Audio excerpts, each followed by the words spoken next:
La última noche de Trujillo, 65 años después.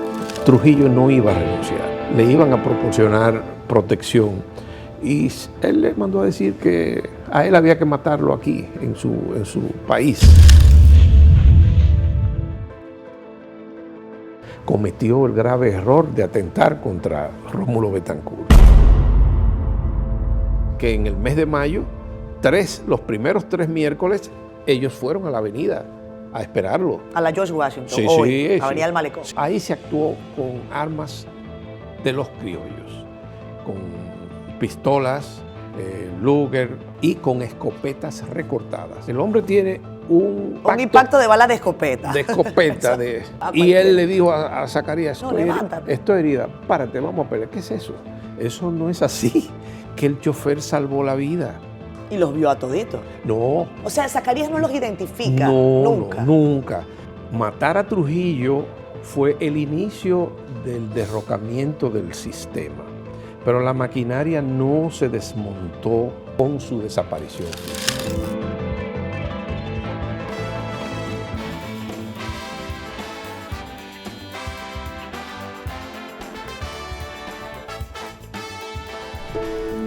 Hay noches que la historia no puede contar de memoria, tiene que reconstruirlas, minuto a minuto, con documentos, con testimonios, con silencios que décadas después todavía pesan. Eso hizo Juan Daniel Balcácer en Trujillo, el tiranicidio de 1961. Volver sobre las horas antes, durante y después de la noche del 30 de mayo, cuando Rafael Leónidas Trujillo fue abatido tras 31 años de poder absoluto. A 65 años de aquel acontecimiento, esta conversación no busca repetir una fecha, busca entender una noche. ¿Qué se sabía? ¿Quiénes actuaron? ¿Qué salió como estaba previsto? ¿Qué falló? ¿Y por qué la muerte del dictador no cerró de inmediato la historia del trujillismo? Esta noche, en Siendo Honestos, Juan Daniel Balcácer nos ayuda a mirar el 30 de mayo con los ojos de la historia, no de la leyenda. Amigos de Siendo Honestos, vieron en presentación especial quién es el invitado de esta noche en Siendo Honestos. Al caballero en cuestión, yo le agradezco enormemente que nos regale un poco de su tiempo para comprender uno de los acontecimientos históricos más relevantes para América Latina y quizás para el mundo. Comprender qué ocurrió en República Dominicana, no solamente el día del asesinato, del tiranicidio a Trujillo, sino lo que ocurrió después para la República Dominicana y para nuestra región. Juan Daniel Balcácer, gracias por estar con nosotros. Gracias a ti por la invitación. Con usted ha aprendido que no es lo mismo un hecho histórico, sino un acontecimiento histórico. Claro. ¿Ah? Sí. Bueno, porque el acontecimiento histórico se mide en función del impacto que pueda tener sobre un colectivo. Todos los días ocurren hechos que no necesariamente adquieren la categoría de acontecimiento histórico. Y entonces ahí se establece esa diferencia en la ciencia historiográfica. Claro. Por ejemplo, el caso que nos convoca, el acontecimiento del ajusticiamiento de Trujillo, pues tuvo una repercusión sobre el colectivo dominicano trascendental, y precisamente por eso del siglo XX dominicano es el acontecimiento histórico de mayor significación política de nuestro devenir histórico. Son 65 años sí. Desde aquella noche del 30 de mayo, que no fue una noche casual.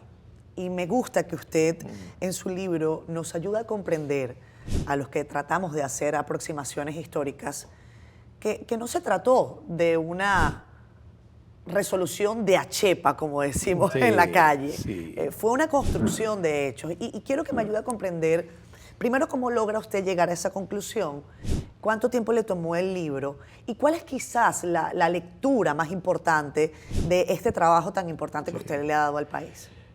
Ese es un estudio centrado en la conspiración que se ha dado en llamar del 30 de mayo. Los conjurados no la bautizaron así, pero los historiadores pues se refieren a ella como el complot del 30 de mayo, porque ese fue el día en que se materializó. Pero al igual que ocurrieron con otros complots, conspiraciones, no tan bien organizadas como esta, es bueno que la juventud sepa que si bien es cierto que el dictador se mantuvo 31 años casi al frente del Estado, esos 31 años no fueron totalmente de rosas, un ramo de rosas para él.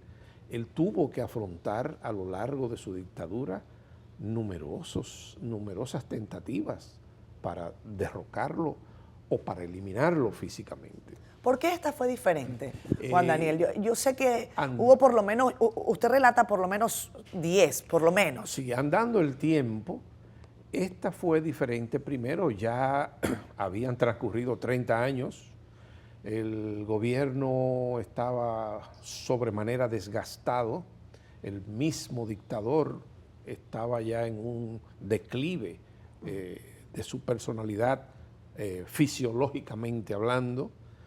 El mundo también estaba cambiando. Los tradicionales aliados del gobierno y del país, los Estados Unidos, también estaban cambiando su política exterior respecto de América Latina y de los gobiernos de dictadores que habían sido aliados de los Estados Unidos. Es decir, había un giro hacia la democracia y el país entonces, no todo el mundo se había percatado de esa atmósfera.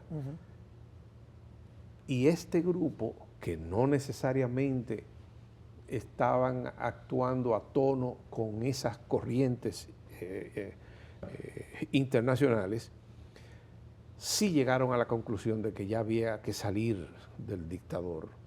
Muchos de ellos habían sido colaboradores de Trujillo, pero ya los excesos del tirano eran insoportables y habían ocurrido demasiados hechos que habían convencido a numerosas personas en que, bueno, hay que buscar una salida. Pongamos un ejemplo específico.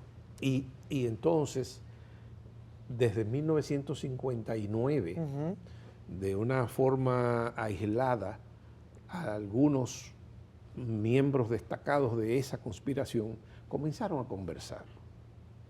Y así surgió esa conspiración, ese complot. ¿Qué garantizó el hermetismo? Porque aquí lo más fácil era delatar. Y además la delación en los gobiernos dictatoriales, siempre los soplones y los delatores son muy bien remunerados. Muy bien remunerados. En este caso no sucedió. A los calieses le va bien. Sí. Entonces, eso obedeció fundamentalmente a que esa conspiración se fue estructurando sobre la base de vínculos familiares, vínculos de compadrazgo, que en esa época era un elemento sagrado en la religión católica, el compadre. Bueno, los compadres eran los padrinos o madrinas de tus hijos y eso significaba casi algo equiparable a ser padre. Ese era mi papá, mi padrino. Entonces ahí hubo hermanos, primos, cuñados, compadres de diferentes ámbitos que se unificaron y comenzaron a conversar. A este hombre hay que salir de este hombre ya. Además, ellos estaban convencidos de que Trujillo no iba a renunciar. Ya el presidente Eisenhower le había enviado un emisario a Trujillo, conminándolo a que dimitiera y se fuera del país, que le iban a proporcionar protección. Y él le mandó a decir que a él había que matarlo aquí, en su país, que él no tenía que abandonar, porque él se sentía entonces por encima de todos los demás tiranos de la región. Muchos de ellos habían colapsado y habían terminado refugiándose aquí. Fulgencio Batista, Perón. Él siempre tuvo un control sobre algunas regiones de América Latina. Entonces, estos caballeros comenzaron a tejer con la paciencia de Penélope ese paño que fue la conspiración para terminar con la vida de Trujillo, y afortunadamente se logró 3 años después. Usted explica muy bien y describe muy bien que esto se trató de una estrategia en varios frentes. Por lo menos 2 vinculados al tema de la acción militar o armada, pero también de una acción política. Sí, claro. Y de una acción que es una acción pseudo-velada y de enlace con el gobierno de Estados Unidos, que es la encabezada por el llamado Mr. X, que después se ha revelado que era el señor Gianni Vicini. Sí. ¿Usted cree que esa lógica de composición de 4 frentes fue parte de lo que le dio el éxito o fue un tema del azar, casi causal? Aquí había, por ejemplo, en el 60, la embajada de Estados Unidos había hecho contactos o tanteos, como se dice en el argot diplomático, para saber cómo estaban los ánimos en algunas personalidades. Y habían llegado a la conclusión de que existían elementos dispuestos a sacrificarse y tratar de salir de Trujillo. Los americanos en ese entonces eran partidarios de un derrocamiento, pero aquí en el grupo de acción estaba el convencimiento de que a Trujillo había que eliminarlo físicamente, no secuestrarlo y luego negociar con él. No apresarlo, no mandarlo a una isla desierta. Es que esa estructura, porque no era nada más Trujillo, claro, era toda una maquinaria militar. Y eso se reveló horas después de muerto el dictador, cómo esa maquinaria actuó de una manera tan eficaz que en cuestión de horas fueron todos identificados. Entonces, el primer, digamos, indicio fue precisamente la disposición de la embajada norteamericana de apoyar o de por lo menos no negar el respaldo a un gobierno provisional que surgiera de la destitución, ya fuera eliminación física o no, de Trujillo. Y ahí comenzó el entusiasmo por ese lado. Pues tendríamos el visto bueno siempre. Tenemos la bendición de Washington. Sí, pero ¿qué sucedió? Eso varió drásticamente. Porque no hubo gobierno de transición alguno. No, porque además, Trujillo en su ya megalomanía y en sus excesos, producto ya también del deterioro de su edad, cometió el grave error de atentar contra Rómulo Betancourt. Y eso acarreó un escándalo, desencadenó un escándalo internacional y unas sanciones que impusieron los estados asociados a la OEA. Correcto. Entonces, esa sanción forzaron a los Estados Unidos a retirar su embajada. Y aquí nada más se quedó el consulado y la agencia de la CIA. Es decir, que se perdió el contacto con el embajador, pero continuó con el cónsul. Pero ya los Estados Unidos se habían distanciado de la abierta simpatía hacia el complot, porque también se produjo el fracaso de la invasión de Bahías de Cochino en Cuba, y todo eso generó un escándalo de magnitudes colosales, y entonces se atemorizaron los Estados Unidos de verse involucrados en otro escándalo. Claro. Y se retiraron y sugirieron posponer el atentado, pero, cosa que ellos no aceptaron. Ellos lo sugirieron, que aguantaran eso. Sí.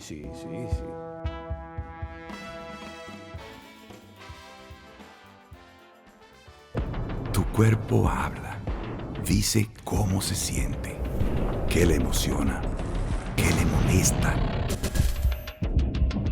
Y sus mensajes son una guía para vivir plenamente. Porque cuando entiendes lo que dice tu cuerpo, cuerpo. Entiendes tu salud. Tu cuerpo habla. Y nosotros lo entendemos con precisión. En Referencia, ampliamos nuestros servicios. Laboratorio, imágenes y patología para una visión integral de tu salud. Más especialidades, mejores diagnósticos. Referencia.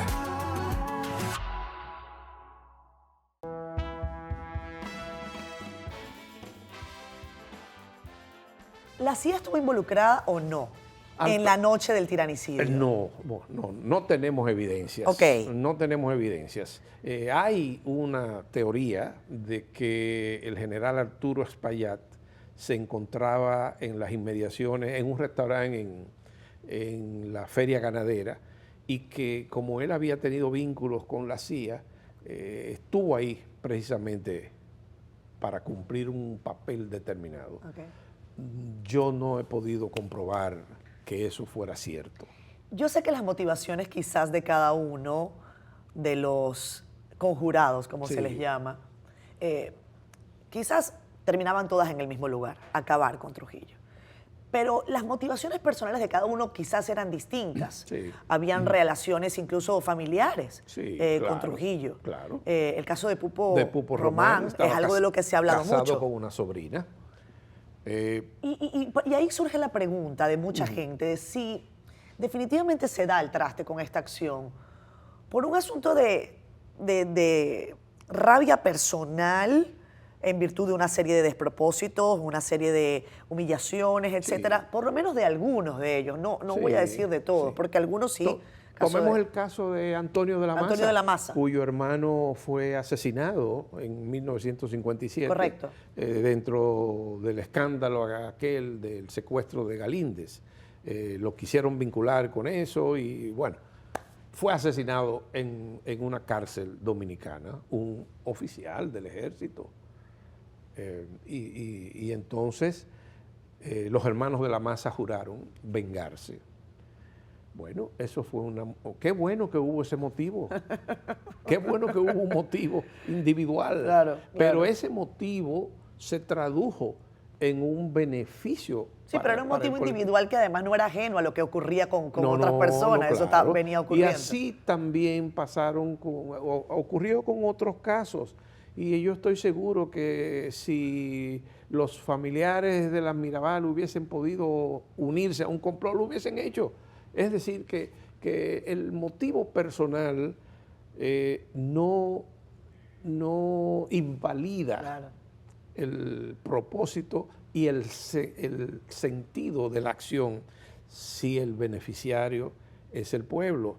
Mira, cuando la conspiración de 1899 que puso fin a la vida de Lilis. Aquí yo tengo esa frase porque me encantó. Dígala usted. El poeta Pellerano Castro dijo, benditos los que matan.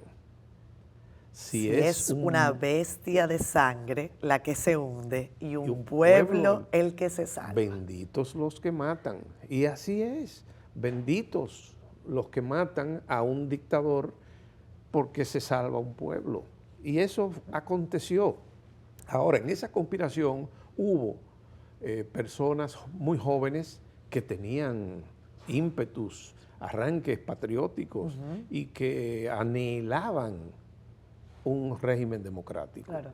Entonces se unieron y que el teniente Amado García Guerrero le impidieron tener amores, bueno, muy bien, pero qué bien que se resintió por eso. Pero lo que hizo benefició a toda una colectividad. Sí, pero además era un resentimiento producto de la ausencia de libertades, de los abusos, de la tiranía. Claro. Entonces vamos a acabar con este sistema. ¿Y cuándo no ha sido así, además? Claro, recuerda a Julio César, hasta tú, Bruto. Es decir, que en todo hay un comienzo y lo importante está en si se beneficia un colectivo o si se beneficia personalmente quien acomete la acción, que no fue ese el caso. Porque, debo decirte, de los conjurados, casi ninguno de ellos, por ejemplo, Antonio de la Maza nunca había viajado fuera del país. ellos no tenían un plan, había un plan político, pero la mayoría de ellos no actuaron porque querían llegar al poder. Para eso había un grupo que sí estaba en condiciones de asumir cargos públicos porque tenían la experiencia, como por ejemplo Modesto Díaz, y del grupo de Mr. X, pues había ahí una serie de personalidades que tenían condiciones para administrar un gobierno, que luego, por ejemplo, como Donald Reed Cabral, fue presidente de facto, pero fue presidente de la nación.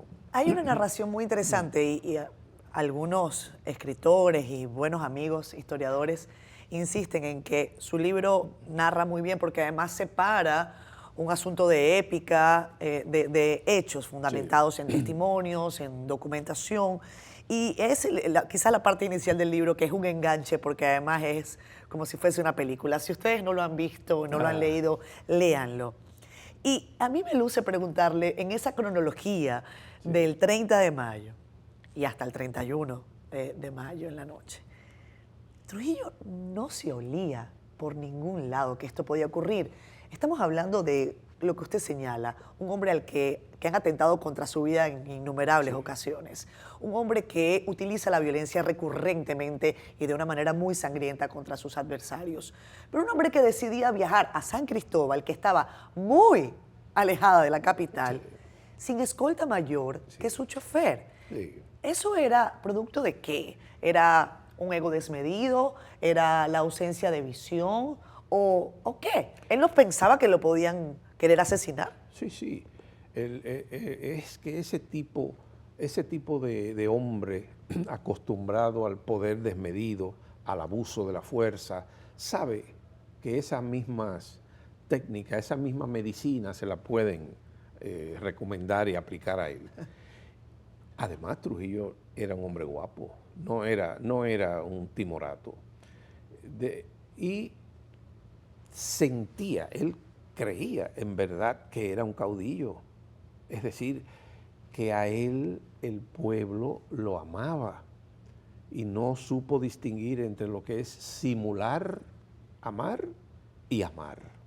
Entonces, las masas, eso lo explican muy bien los psicólogos sociales, tienden a enamorarse de sus líderes,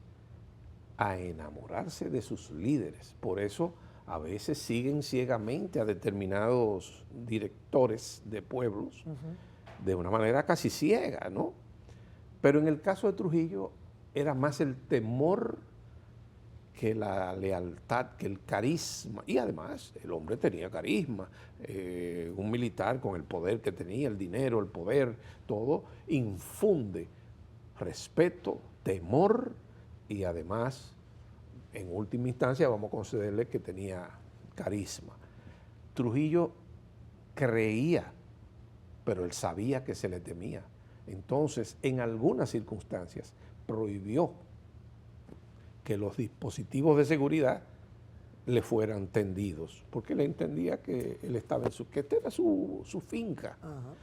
Ahora, los miércoles, ellos lograron identificar una costumbre del dictador. Era solo los miércoles que se desplazaba a su finca en Hacienda Fundación. Una costumbre poco estratégica para ese tipo de tiranos. O sea, hacer algo de manera recurrente un solo día a la semana. Era muy metódico. Pero quizás el método le hizo un daño. Eso fue, sí. Era los miércoles. Y es más, tanto así que en el mes de mayo, los primeros 3 miércoles, ellos fueron a la avenida a esperarlo. A la George Washington, Avenida del Malecón. Sí, ellos fueron. Un día él se fue por la vieja carretera de la Independencia, otro día en lugar de la noche se fue por la mañana y otro le dio una gripe. Pero era los miércoles y él se iba solo porque tenía una cita total, que nada de eso se justifica, pero era su forma de ser. Porque él no quería que supiera con quién estaba en San Cristóbal. No, pero bueno, él salía y se iba con su chofer. Hacía su recorrido habitual que hacía con su séquito y después se iba. Y nada, cuando ellos, porque el complot primero lo iban a atacar en una casa contigua a donde vivía Roberto Pastoriza, aprovechando unas visitas que él hacía. Y también amorosa. Sí, y se desestimó, sí, el amor en el tiempo, en los tiempos del complot. Sí. Mira, y entonces se desestimó. Cuando ellos se enteraron de la práctica de los miércoles ir a San Cristóbal, dijeron, esta es la oportunidad esperada, porque primero en las afueras de la capital no exponemos a ningún ciudadano a un riesgo y ahí podemos actuar. Bueno, y entonces fijaron eso. Y él prohibió terminantemente a Johnny Aves que él le pusiera el dispositivo de seguridad. Yo narro ahí que pocos días después, cuando Ramfis Trujillo interroga a Johnny Aves y le dice, pero eso fue culpa suya. Correcto. Usted no. Y él le dijo, no, usted sabía muy bien que las órdenes que impartía sus padres había que respetarlas.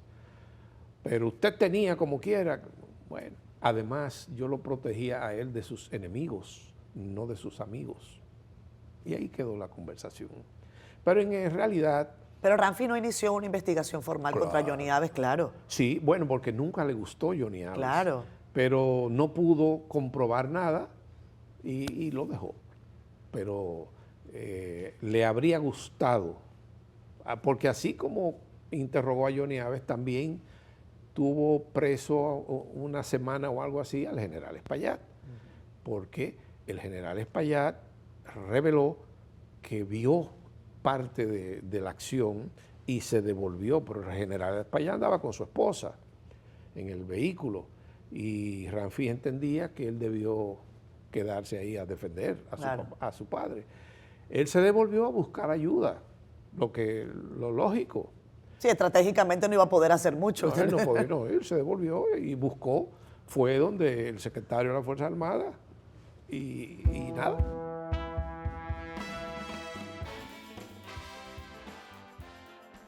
¿Y si te demostrara que la vida es más linda de lo que te imaginas?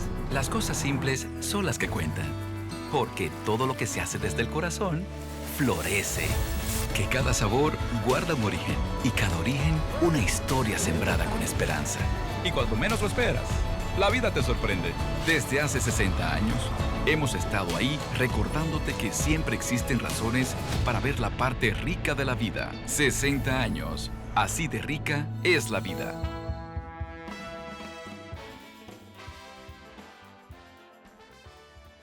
Hay una narración que usted comenta acá, y es que en esa lógica metódica de Trujillo, él incluso iba caminando, yo me lo imagino como caminando por la Máximo Gómez, ¿no? Hacia abajo. Sí. Y la pregunta del millón es, ¿por qué no lo emboscaron allí mientras iba caminando, sino que esperarlo en medio de la carretera? Igual el objetivo se cumplió. Sí. Pero bueno, podría parecer más sencillo quitarle la vida a un hombre que va caminando, que va a pie.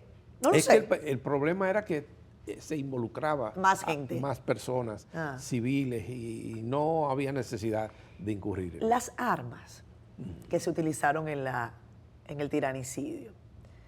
Hoy, la utilización de armas de fuego, pues es algo que tiene una reglamentación, etcétera, pero hay muchas más armas de fuego hoy que lo que había en el año 61 y además todas estaban estrictamente controladas por la dictadura.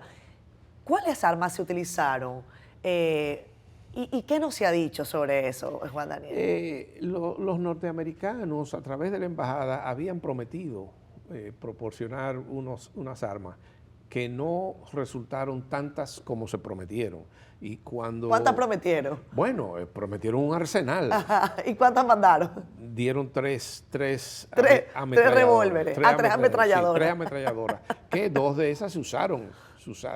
Y no es que las mandaron, eran de las que había aquí en la sede diplomática de ellos y que la dejaron y la entregaron. Pero ahí se actuó con armas de los criollos, con pistolas, Luger 45, 38 y con escopetas recortadas. que eso fue lo que logró el primer efecto que fue letal para Trujillo, porque el primer disparo con una escopeta recortada y bien dio y alcanzó al dictador en la axila izquierda, y eso fue mortal. Dice el chofer de Trujillo que él intentó... Zacarías. Sí, que él intentó devolverse para una acción. Cuando él se dio cuenta que estaban siendo atacados, frenó, el otro carro lo rebasó y él intentó devolverse. Se tuvo que parar porque cuando miró, Trujillo estaba saliendo del vehículo. Ya. O sea, en medio del... no, y además había quedado con, como decimos en el argot popular, turulato. Y entonces salió del carro. Y entonces eso forzó a los conjurados a devolverse y salir también del vehículo, y ahí fue que se enfrentaron con el chofer de Trujillo. Porque Trujillo no dispara. No, Es un mito. La narrativa oficial, queriendo presentar innecesariamente a Trujillo como un hombre guapo, que lo era, nadie pone eso en duda, que él se fajó y le dijo al chofer, párate, vamos a pelear, porque esos eslogans y esas frases son muy teatrales. Claro. El hombre tiene un impacto de bala de escopeta. De escopeta. Eso le rompe, rompe a y cualquier... él le dijo a Zacarías, no, levántate. Estoy herida, párate, vamos a pelear. ¿Qué es eso? Eso no es así. Pero eso es parte de la épica, sí, que había que utilizar en el momento probablemente. Y entonces él se salió del carro porque no quería quedarse ahí. Entonces ahí fue que lo atraparon. Pero Trujillo iba armado. Trujillo siempre andaba con una pistolita pequeña en su bolsillo de su saco o en su maletín. ¿Y se consiguió esa arma? Sí. ¿Y estaba percutada? No, nada de eso. Entonces, bueno, ahí están los hechos. Pero de todos modos, incluso se dice que él hirió a Pedro Livio Cedeño. Bueno, el proyectil que les trajeron a Pedro Livio Cedeño en la Clínica Internacional, ahí estaba, entre los médicos que lo operaron, había un joven pasante llamado entonces José Joaquín Puello, buen amigo, que participó ahí, y les trajeron una bala 32, calibre 32, que era la pistola de Salvador Estrella Sadalá. O sea que fue en el medio del cruce. Sí. Trujillo, ninguno de ellos era un militar avesado. No. El único ahí que tenía experiencia era, porque ni siquiera Inver era un civil. Exacto. Fue después del 61 que Inver se convirtió en general. Exacto. Que lo hizo general el Consejo de Estado, al igual que a Luis Amé Matió, para protegerlos del mismo ejército. Entonces, ahí se utilizaron esas pistolas, revólver y las escopetas. ¿Y las ametralladoras? Y las ametralladoras, Amado García Guerrero. Que por eso que quedó ese carro lleno de agujeros. Y de diferentes calibres, claro. Sí. Entonces, esas armas eran de ellos mismos. Pero fíjense, si estos hombres evidentemente no tenían experiencia en este tipo de emboscadas, evidentemente que no, pero además cometen varios errores que son fatales, por decirlo de alguna manera, para los días posteriores. Sí. Dejan uno de los vehículos en el lugar, y no había muchos vehículos en Santo Domingo en aquella época. Y el único Mercury que había en el país era de uno era de Salvador Estrella Sadalá, o uno de los pocos. O sea, en el juidero sí. Dejan el carro. Sí, porque es muy bonito. Es muy bonito decirlo ahora, que qué fácil, vamos a pero esto. Es el juidero. Tenían que escapar. Y el hombre muerto ahí ya. Que lo tiraron en el baúl, ¿no? Sí. Entonces se le cayó una pistola a Antonio de la Maza, dejaron el carro. Ellos habían planificado llevarse el carro de Trujillo también y se montaron, pero en el entusiasmo y en la presión y en el nerviosismo decidieron todos montarse en dos carros.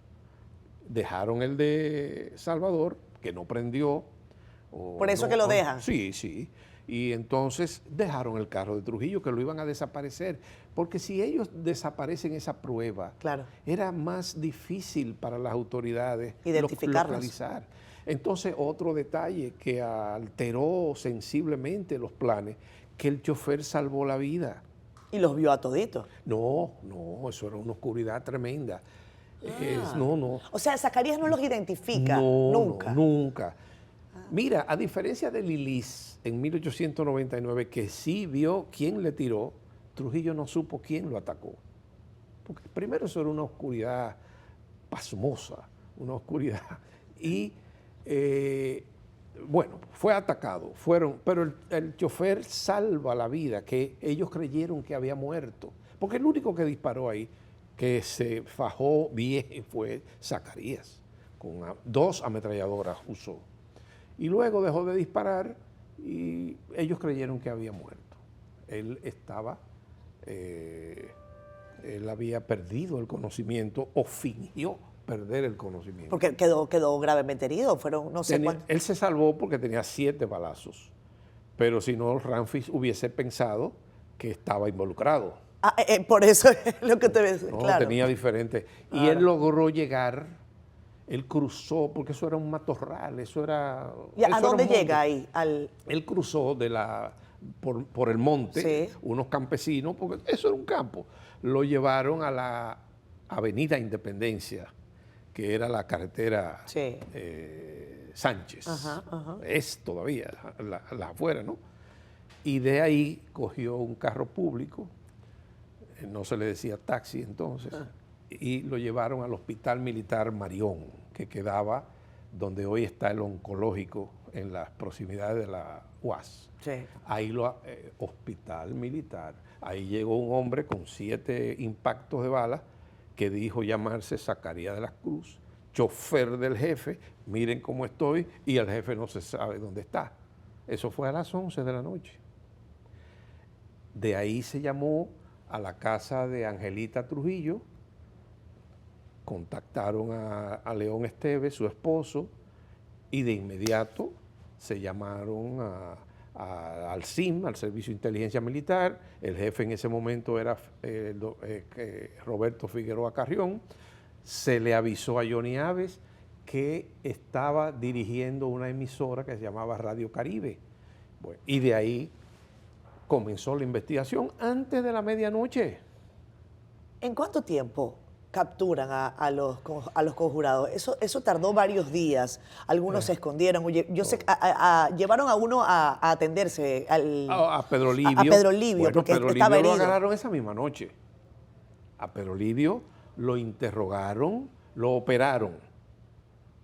Y en medio de esa operación, tan pronto terminó, ahí mismo fue interrogado, torturado en la misma clínica, en persona por Johnny Aves, Roberto Figueroa Carrión, estaba el general Fausto Camaño, estaba su hijo Francis Camaño, ahí había un séquito. Y entonces estaban interrogando a ese hombre que porque usted estaba herido de bala. Oye bien, los jóvenes deben de saber, hoy somos 11 millones de personas, un herido de bala que llegue a un hospital, inmediatamente la policía lo sabe. Correcto. Imagínense en el 61, un herido de bala en esta ciudad que lo que había eran 150,000 habitantes. En un 2x3 la policía supo que en esa refriega Clínica Internacional, claro, a 2 cuadras de la policía, había un herido de bala. Inmediatamente. ¿Y por qué lo llevaron allí? Lo llevaron, primero no lo podían llevar a un hospital público. Segundo, lo llevaron ahí porque el director de esa clínica, apellido Ricard, el doctor Ricard, era un hombre de confianza de los conjurados. Y sabían que no estaba contento con la situación. Entonces vamos a llevarlo a un lugar seguro. Y lo llevaron ahí, pero que se enteraron y de una vez fue. Entonces, antes de las 12 de la noche, ya el Servicio de Inteligencia Militar estaba en casa de Juan Tomás Díaz, investigando. ¿Y qué cosa? Al llegar ahí, encontraron el maletín de Trujillo. se llevaron preso a todo el mundo y en esa primera requisa, en ese primer allanamiento a la casa, ellos no abrieron una marquesina donde estaba el carro y donde estaba el cadáver. Eso lo encontraron ellos después a las 4 de la madrugada. Ellos volvieron dos veces. Entonces, ¿qué hicieron ahí? Interrogaron al servicio doméstico. Claro. Y por vía del servicio doméstico se enteraron todas las personas que pasaron por ahí esa noche.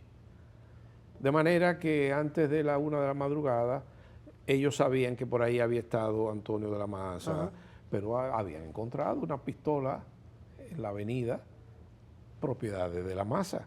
Habían encontrado un carro, propiedad de Salvador Estrella. Entonces, si ahí estuvieron de la Maza, Estrella, el otro, pues esta gente está en esto. Claro. Y no aparece Trujillo, no se sabía dónde estaba Trujillo. Bueno, y ahí comenzó la persecución de una vez. Eso apena, entristece ver cómo esa primera fase de eliminar a Trujillo fue tan exitosa y ya lo demás, el azar, las contingencias imprevistas echaron a perder esa segunda fase. O sea, fue como un suspiro que terminó por devenir en algo muy, muy duro, porque a todos les asesinaron. Ay, sí. Casi todos. A casi todos. Sí. Solo se salvó. Porque esa conspiración no fue. Bueno, los 7 de la avenida son ese grupo, porque eran 9, pero como se adelantó un día, 3 de Moca no llegaron. No, que no hubo forma de avisarle. Claro. No había celular, no había. no era una llamada de WhatsApp que le iba a llegar. Y que ven, que ya es hoy. Y que una clave, está listo. Sí, no.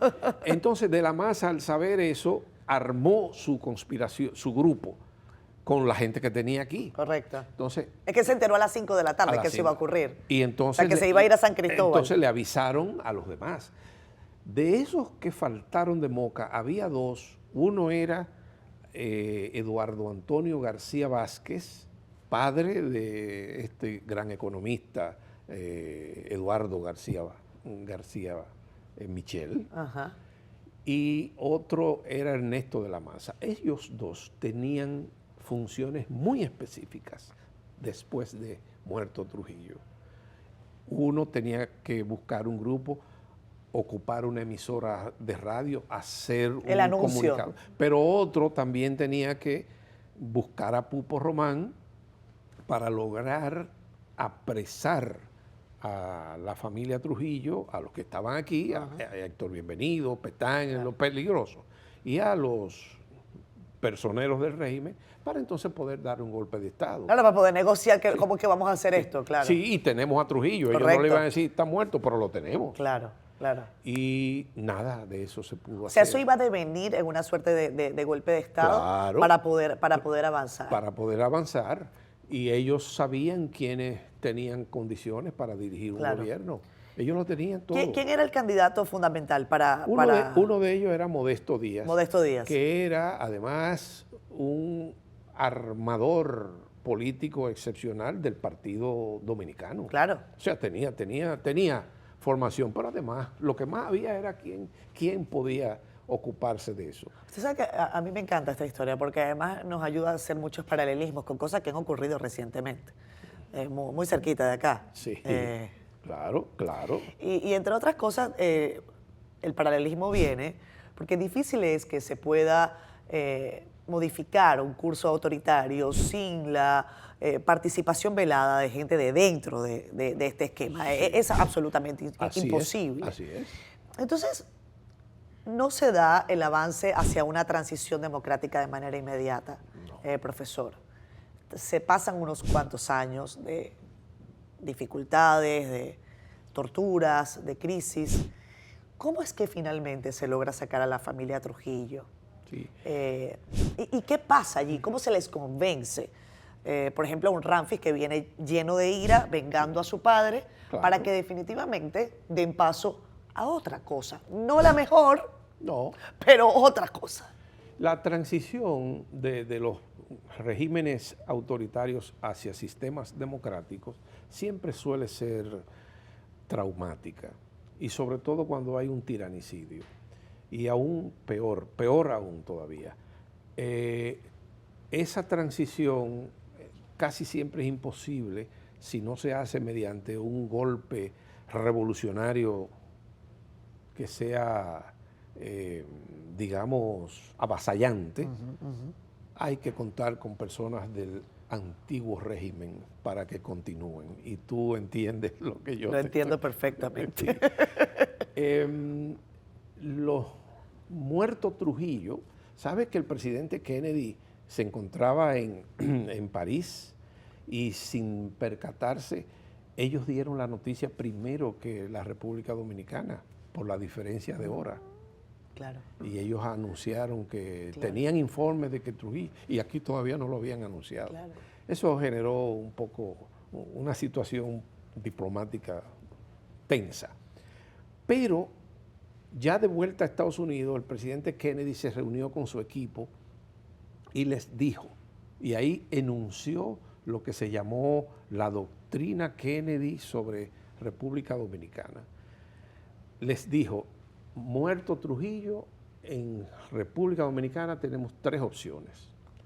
O un régimen igual que el de Trujillo, ¿sí?, con nuevos actores, o un régimen democrático como el de Figueres o un régimen como el de Cuba.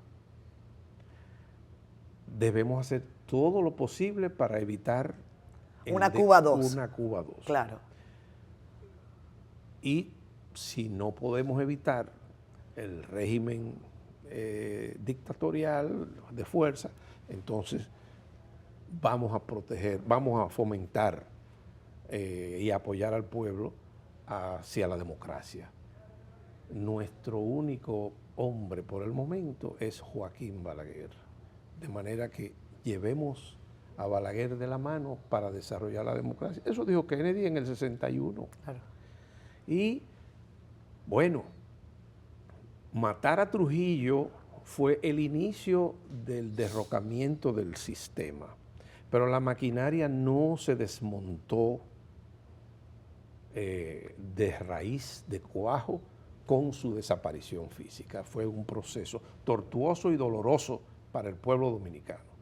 Incluso cuando hubo la apertura, el profesor Bosch entonces planteó la fórmula de borrón y cuenta nueva. Y ese borrón y cuenta nueva pues permitió que muchos agentes no muy santos del sistema anterior continuaran actuando en la vida pública.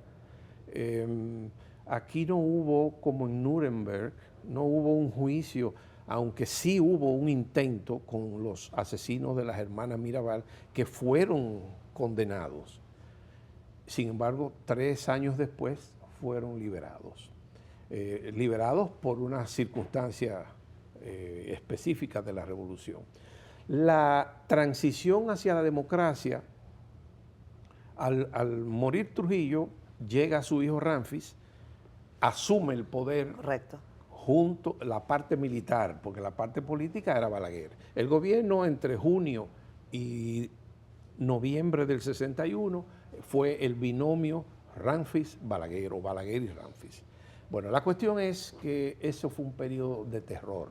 Ese fue un periodo en que la apertura hacia la lucha democrática le costó mucho al pueblo dominicano. Sin embargo, se fue superando. Hubo elecciones, pero los Trujillos salieron en noviembre de 1961, entonces ya después, con ellos fuera, fue más fácil organizar las elecciones. Y bueno, tuvimos a Bosch, que lamentablemente... Lo voy a rescatar ahí. Con ellos fuera fue más fácil tener elecciones. Claro, claro. Y entonces, con Bosch en el poder, bueno, se comenzó a construir un sistema, pero fue derrocado porque uno de los más graves errores de Bosch fue dejar intacta la maquinaria militar trujillista. Después de que usted escribió este libro, o incluso en el proceso de escribir este libro, ¿usted recibió presiones para escribir algo que no debía o para dejar de escribir algo? Porque hay quien dice que esa situación del trujillismo sigue caminando, metida en esquinas de la política, en esquinas de los palacios. Entonces me luce preguntarle, porque hay testimonios forzados y usted tiene que saberlo, profesor. Hay todavía muchos trujillistas nostálgicos en el país, Sí. Pero el trujillismo como trujillismo no existe. Yo no puedo decir que existe. Lo que sí hay, como tú tienes que haber oído, muchos trujillitos por ahí, y la tendencia al continuismo. Por ejemplo, el continuismo político. Aquí nunca, a pesar de que la Constitución prohíbe una reelección inmediata, pero aquí hay una tendencia de que una vez tú llegas al poder, querer quedarte en el poder. Hay una fascinación tremenda en el ejercicio del poder, y eso es innato en el pueblo dominicano como en el de Latinoamérica, Sí. de que el continuismo ha sido uno de los Mayores males que ha afectado la política dominicana desde la proclamación de la República hasta estos días. Yo creo que nos hace falta otro programa con Sí. Juan Daniel Balcácer. Varios Gracias. más. La historia dominicana es una historia muy rica. Creo que en algunos capítulos de nuestra historia, ya yo digo de nuestra historia porque ya yo también soy Claro. dominicana, cosa que me honra mucho, la épica y la novela le han quitado espacio a codazos a los hechos reales, puros y duros, nos gusten o no. Sí. Y por eso me parece tan valioso el trabajo que usted realiza y que Gracias. han realizado en la academia. Gracias, profesor, Gracias. por habernos acompañado. Gracias. Ha sido un gusto. Muy amable. Y gracias por su libro. Sí, Ahora gracias. le pido que me lo firme. Sí, gracias. Hasta el próximo domingo. Cuídense mucho. Bye bye.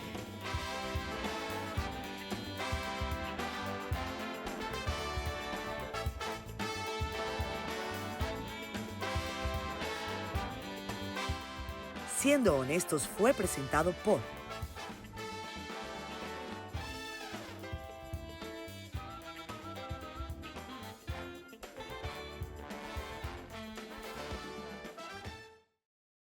Si hablamos de pensiones, hay que hablar con la gente de la General de Seguro y específicamente con el equipo de Renta Vitalicia. Estoy acá con Natalie de la Rosa, quien tiene pues varios días comentándonos de qué se trata esto. Y quizás en materia de asesoría financiera, que es a lo que tú te dedicas, Natalie, una persona que ya esté en edad de retiro, en edad de pensión, ¿qué debe considerar y por qué ustedes creen que esta es una buena idea? Mira, siéndote honesta, ¡Qué bueno! esto es un producto que muy pocos dominicanos conocen, la parte de renta vitalicia, y que creo que hace falta que se dé a conocer en nuestro país. Porque en esta etapa de nuestra vida, cuando optamos por este tipo de producto, queremos buscar seguridad, queremos buscar tranquilidad, y eso es lo que brinda renta vitalicia. Y honestamente es un producto que pocas personas conocen y que se debe dar a conocer. Lo primero que tú debes tener bien claro cuál es tu plan, para qué tú vas a acceder a esos fondos, qué tú vas a hacer con ese dinero, tú tienes algún proyecto en mente, alguna inversión que tú quieras hacer, ya tú tienes cubiertas tus necesidades básicas, este es un dinero, ¿para qué yo voy a utilizar ese dinero? Tengo que crear mi fondo de emergencia primero, muchas veces dejamos de lado esa parte. Tú vas a estar recibiendo un sueldo 13 con tu renta vitalicia, tú vas a estar recibiendo una indexación con la inflación de esa renta, o sea que tu poder adquisitivo siempre se va a mantener en el tiempo, que eso es una seguridad para ti también. Entonces, tú tienes muchas ventajas con renta vitalicia.